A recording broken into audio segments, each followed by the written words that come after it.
Sara and her coworker Priya started saving the exact same year, put away roughly the same amount, invested in roughly the same funds. 5 years in, Sara's account is quietly climbing, on track to keep growing for decades without her doing anything differently. Priya's account, which started at almost the same number, has actually shrunk. Neither of them had a market crash. Neither of them made one dramatic bad decision anyone could point to. The entire difference comes down to one number, a single comparison almost nobody ever actually calculates for their own life. Here's the math that should stop you mid-scroll. Take any amount of money sitting in investments, and it earns some return every year. As long as what you pull out or spend down each year stays below what that money earns, the pile grows, quietly, forever. The moment you spend even a little more than it earns, a countdown starts, a real one, with a fixed end date, and the size of your pile only changes how long the countdown takes to reach zero. This isn't a video for people with massive fortunes or estate planning problems. This exact math runs the same way at $500 saved as it does at $5 million. It's a video about the one number that quietly decides whether your money compounds or slowly disappears, and why almost nobody ever bothers to calculate their own. Let me show you the math. My name is Alex, and I spend a genuinely unreasonable amount of time looking at where people's money quietly vanishes to, and sometimes, at the one simple comparison that explains the whole thing. If you've ever wondered why your savings never seem to grow the way you expected, hit subscribe, because today on Wealth Adjacent we're calculating the single number that decides everything else. Before we go further, a quick disclaimer. I'm not a financial advisor, this isn't financial advice, and the specific numbers here are illustrative, not a guarantee of any particular return. What I am here to do is walk through a piece of math that applies at every income level, so you can run your own version of it by the end of this video. Let's introduce someone. Sara, late 20s, works in marketing, has been investing consistently since her first real job. She's not a finance person, she didn't study this, she just happened to stumble into the right side of a comparison she's never once consciously made, and it's quietly working in her favor every single year. Let's start with the number, because it is genuinely a little unhinged. Take any invested amount and call it your pool. It earns some real return after inflation. Let's use 5%, a reasonable long-run figure for a sensibly invested portfolio. Now factor in what you withdraw or spend down from that pool each year.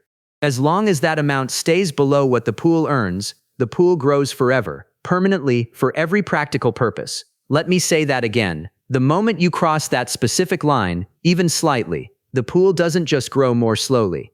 It starts a genuine countdown to zero, and that countdown has an actual, calculable end date. Where does this actually play out at a normal scale? Say Sara has $20,000 invested, earning 5%, which works out to roughly $1,000 a year. If she never touches that money, it compounds indefinitely, quietly doubling and doubling again over the decades. If she withdraws exactly $1,000 a year to cover something, the pool holds steady, neither growing nor shrinking, permanently sustainable. That $1,000 line is her survival line, the single number that separates permanent growth from a countdown, and until this moment, she's never once calculated what it actually is.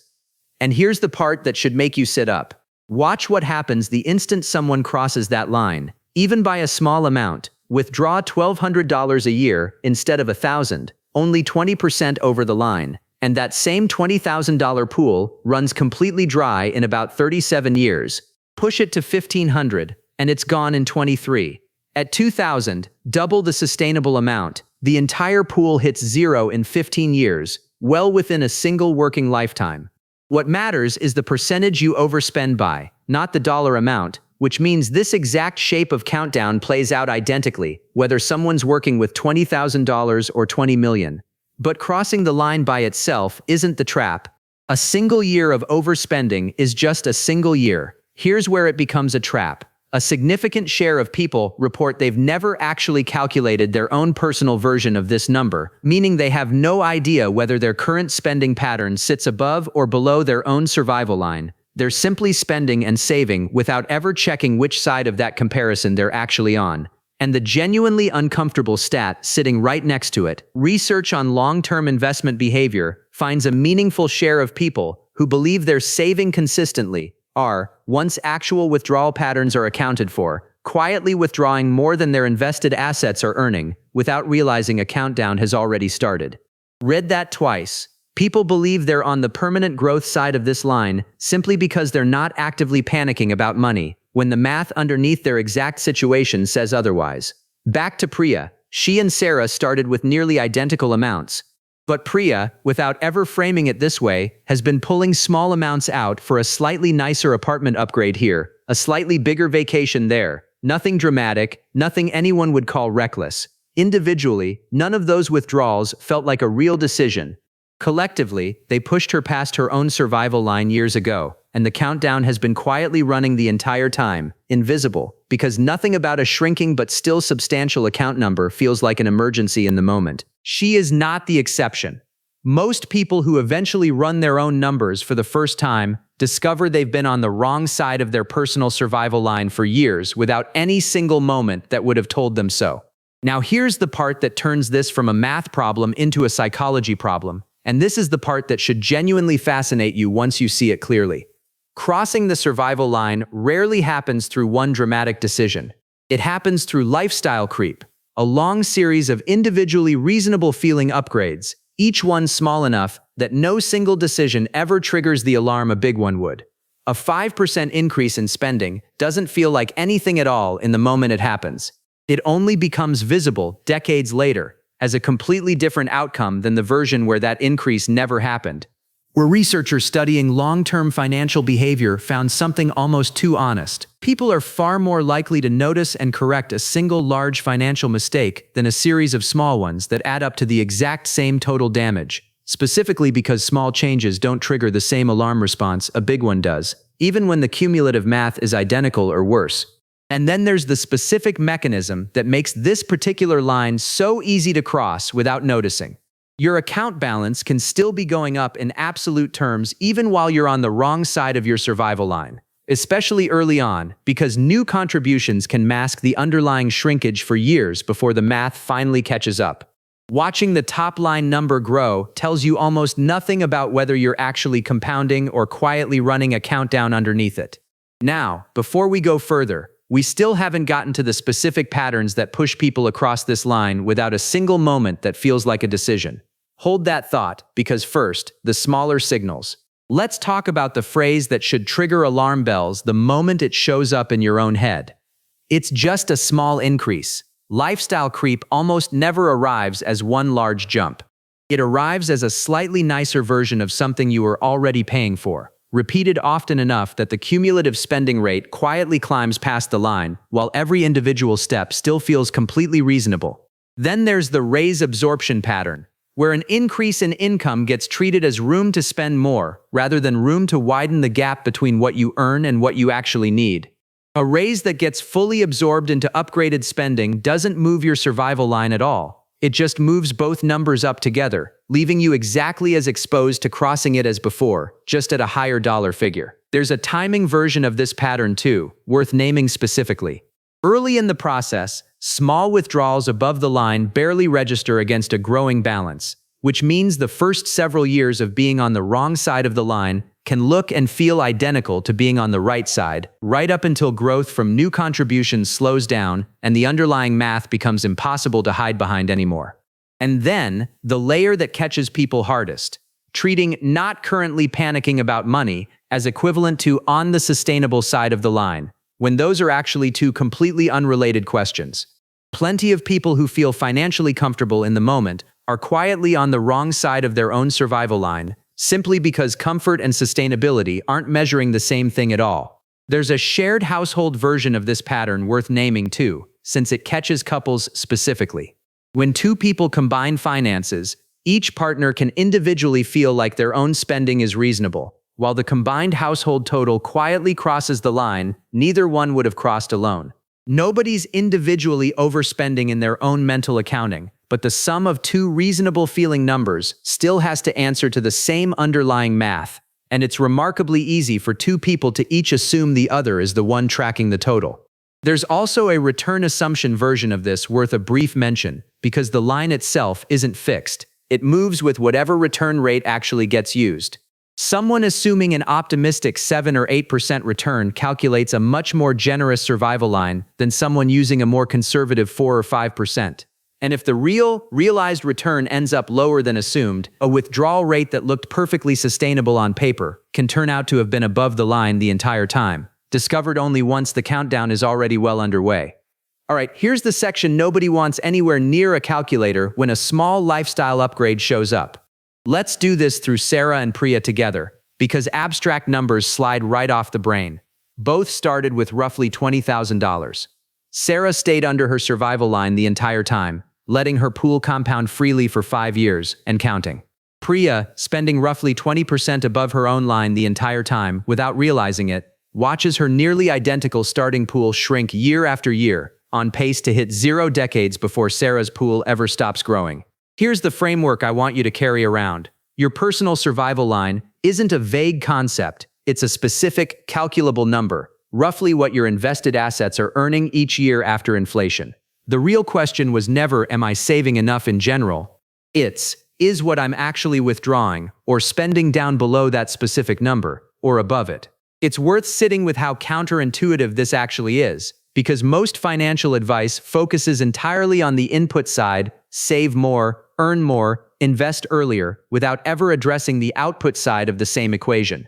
Two people can follow identical input advice, save the same percentage, invest in the same funds, and still end up on opposite sides of their own survival line purely based on withdrawal behavior neither of them ever framed as a single decision worth examining. The advice to save more is genuinely good advice. It's just answering a different question than, are you currently crossing your own line? And most people have only ever heard the first question asked out loud. And now here's where it gets almost cruel. If feeling financially comfortable reliably meant being on the sustainable side of the line, you could trust that feeling completely. It doesn't, reliably. The math behind the survival line runs entirely on the comparison between growth rate and withdrawal rate, completely independent of how stressed or relaxed anyone feels about their finances in a given month, which means the feeling of being fine is, statistically, a weak predictor of whether the underlying math actually is. There's something worth naming about the flip side of this too, because it isn't only a warning. Someone who calculates their own survival line and discovers they're comfortably below it gets something most financial advice never actually delivers: a specific, calculable reason to stop worrying about a question that otherwise never fully resolves. Vague reassurance that you're probably fine rarely settles the underlying anxiety. An actual number, checked against an actual withdrawal rate, tends to land very differently in either direction. Now, let me keep my promise, because I am not telling anyone to never spend or to treat every dollar as sacred and untouchable. I can already hear the objections, because I get them every time I make a video like this. First, but money is meant to be used, not just accumulated forever. Isn't that the whole point of having it? Completely fair and genuinely true, this isn't an argument for never touching your money. But notice the actual distinctions. Spending consciously, having calculated where your line sits, is a completely different situation than spending without ever checking, even if the receipts look identical either way. Second, but I don't have enough saved yet for this math to matter to me. Also worth naming directly, the survival line applies at every dollar amount, which means the earlier someone understands their own version of it, the more decades that understanding has to compound in their favor, regardless of how small the starting pool currently is. The actual answer was never spend nothing, or money should just pile up forever untouched. It's know your specific number before deciding how far above or below it you actually want to live. There's a third point worth naming honestly too. The survival line itself needs to be recalculated in real terms, adjusted for inflation, not just in raw dollar figures, since a withdrawal rate that looked sustainable 5 years ago can quietly drift above the real line if the dollar amount stays fixed, while prices keep rising underneath it. A number that felt conservative when it was first calculated doesn't stay conservative automatically. It has to be checked again periodically against what things actually cost now. So here's the framework I'd actually use. I call it the survival line check, and you can run it on your own numbers in about 5 minutes. Take your total invested assets, multiply by a conservative real return estimate, something like 4 to 5%. That's your rough survival line, the amount you could withdraw annually and still let the pool grow or hold steady. Compare that number honestly against what you're actually pulling out or failing to save each year. If your real spending sits meaningfully above that line, that's not a moral failing, it's simply useful information about a countdown that may already be running. A few practical moves fall out of that. Recalculate your survival line every time your invested total changes meaningfully, since the number moves as your assets do. Route any raise partly into widening the gap between your line and your actual spending, not entirely into lifestyle upgrades that just move both numbers up together. Watch your withdrawal rate specifically, not just your account balance, since a growing top-line number can mask an underlying countdown for years. Adjust the calculation periodically for inflation rather than treating the original number as permanent. And treat "I feel financially fine" and "I'm below my survival line" as two separate questions that both deserve an honest, specific answer. So here's where we land, plainly. This isn't a story about anyone being reckless or bad with money in some dramatic sense. It's a story about a single, quiet comparison that almost nobody ever calculates, one that runs the exact same way whether someone's working with a few $1,000s or a few million. The data doesn't say spending money is wrong. What it says is quieter and far more useful. Wealth doesn't survive because of how much you start with. It survives because of one specific number, checked honestly and lived below for long enough for the math to finally show its work. And if you're Priya right now, watching your own account number and feeling generally fine about it, hear this clearly. You're not reckless and you're not bad with money. You crossed a line that was never marked anywhere through a series of decisions that each felt completely reasonable on their own. Of course you didn't notice. Nothing about the process was designed to be noticed. Seeing the actual number clearly is most of the battle. So Priya sits down and runs her own survival line check for the first time, discovers she's been spending meaningfully above it for years, and makes a deliberate, specific adjustment instead of a vague resolution to save more. Sara keeps doing exactly what she's already been doing, now simply aware of why it's been working. Spend below the number that actually lets your money compound. Skip the vague feeling of being financially fine, which was never actually measuring the thing that matters. And calculate your own survival line before the next raise, the next upgrade, or the next year quietly moves you further from it without you ever deciding it should. If this helped, hit like, subscribe, and tell me in the comments, have you ever actually calculated your own survival line before, or is this the first time you're hearing this exists? I'll see you in the next one.